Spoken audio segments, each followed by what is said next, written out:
Hi friends, I'm at Tollbridge Park and I just want to talk about the workout. The last video I made was a little long. Our mental fitness is very, very important. Fitness is mental, spiritual, and physical, not just physical. So our mental attitude, our mental fitness, getting back on track after loss is very important, and I'm going to talk about these things and continue talking about them.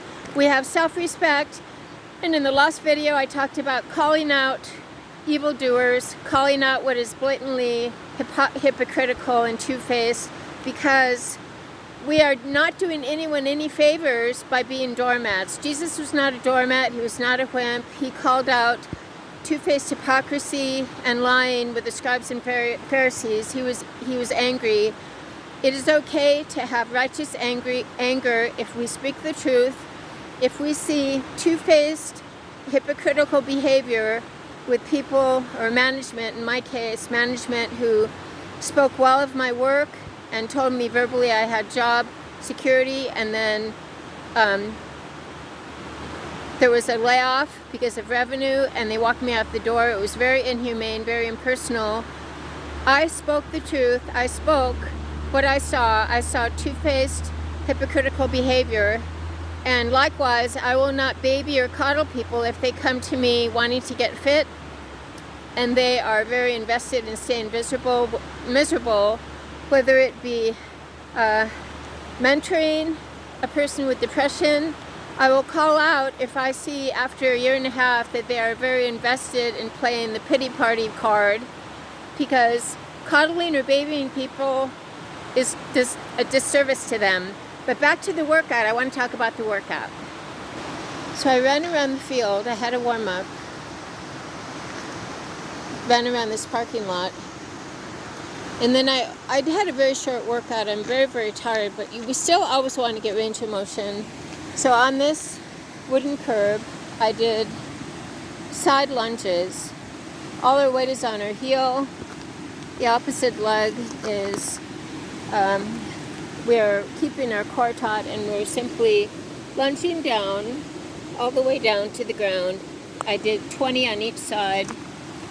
And then I did curb hops. I've talked about those before. Simply, and when I'm landing, the foot that I'm landing is flat, and the foot on the parking curb is, we're putting all our weight on the heel. All the weight is on this heel, and hopping up. Then I continued to run. I did 2 or 3 sets of these. Even if we have a short workout, 15 minutes, it is better than nothing. For those of my friends with depression, get outside, get a walk. Tell yourself, I'm going to take care of my physical body. I'm going to take care of my mental fitness by forgiveness. 4 words, think about something else. Many of us with depression and who have paralyzing depression and anxiety are thinking and regurgitating thoughts that cause the depression and anxiety. So I'd like you to pay attention to what you're thinking about all the time. The key to freedom, the key to joy, the key to relief from paralyzing depression and anxiety is to not think about me all the time. We think about other people. We think about making other people's lives better. We think about our Creator, that God that put us on this earth, the Creator of the heavens and the earth. Depression and anxiety is rampant, even among young people. It's very heartbreaking to me. A medication and a therapist is not going to help you. I can say that with truth because I was in the mental health system as a young adult. I had depression. I was very pitiful. I lived very pathetically for a decade. I was in a group home. I was so medicated I couldn't work. I was a vegetable. Listen, only we can take responsibility for our joy by changing our attitude. It is our thoughts and our attitude that make us ill. We must get the focus off ourselves, poor pitiful me, and onto what can I do for another person today. We must quit whining and complaining and moaning and groaning, and instead say, God, I'm grateful for this day. Thank you for this beautiful day. Let's say the prayer with me. This is the day my Lord has made. I will rejoice and be glad. I will not live in want today. I will not criticize, curse, condemn, or compare. I will live powerfully passionately and in the present, not pathetically or pitifully. I will adjust, adapt, and accept change that is out of my control. I will forgive myself and others. I will move forward and not hold on to resentment, shame, or regret, but I will also speak up against evil and contradiction. Coddling and babying does not help anyone. It is okay to speak up if there is blatant wrong, and if we are trying to help a person who is very invested in sabotaging themselves with self-pity. We do not tiptoe around and baby that person.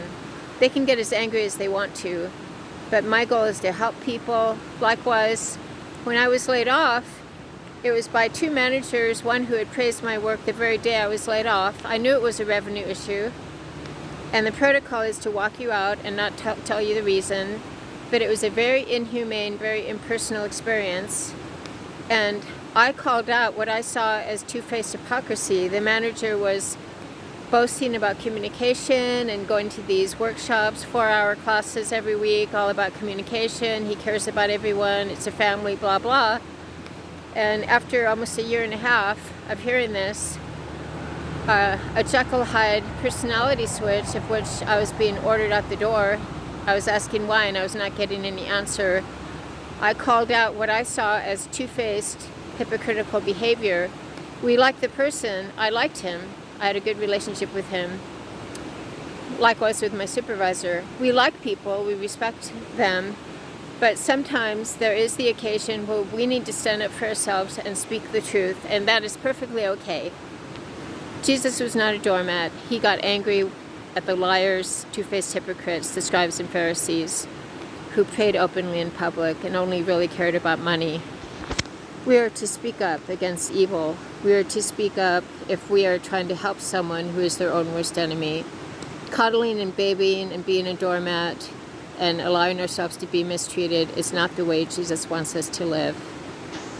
So Living Fit with Laura, let's get out and have our exercise. Let's remember mental health and mental fitness is very, very integral to wellness. Have a great day with me, getting and staying stable, serene, and strong. Let's get up and have a walk and do 2 things today to propel us forward, to enjoy this day and live well. Have an awesome day with me. I'm proud of you.